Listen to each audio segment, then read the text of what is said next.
collectorate रे कौन माहौल देखिए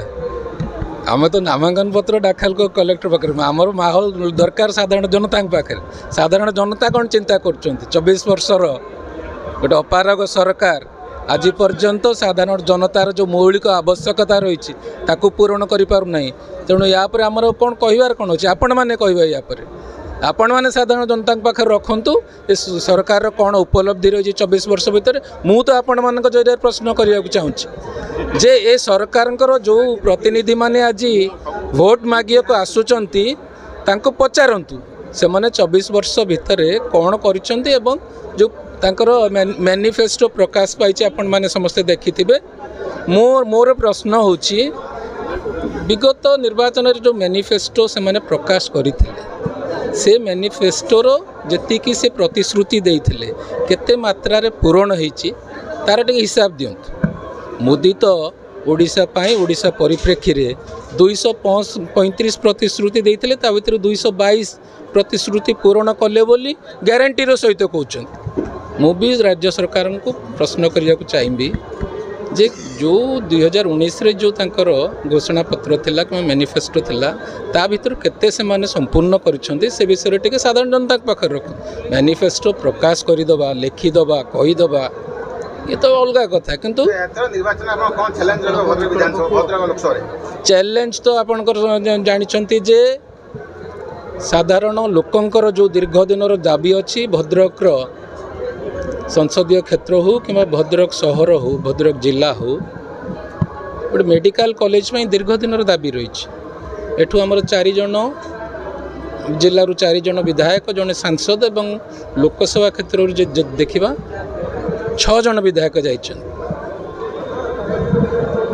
बालेश्वर जिलार मेडिकल कॉलेज हो गला जाजपुर जिले में होगला भद्रकवासी कौन पाप करते ना भद्रकटा ओडिशा भितर नुह बन्यार स्थायी निराकरण समस्या रही प्रति वर्ष बन्या हेले भंडारी पोखरी धामनगर एवं चांदोली ब्लॉक लोक मैंने केते हैरान होती एक आपण मैंने भी देखी टेक्सटाइल पार्क एपर्यंत हो पारना जमी अधिग्रहण करी तार भित्तिभूमि विकास करी सरकार एपर्यंत केंद्र सरकार को हस्तांतर कर पारना तेणु ये सब समस्या को लेकिन आम साधारण लोकों पाखक जाऊँ मो तरफ कहि आगामी दिन मानक ये सब समस्यार समाधान सहित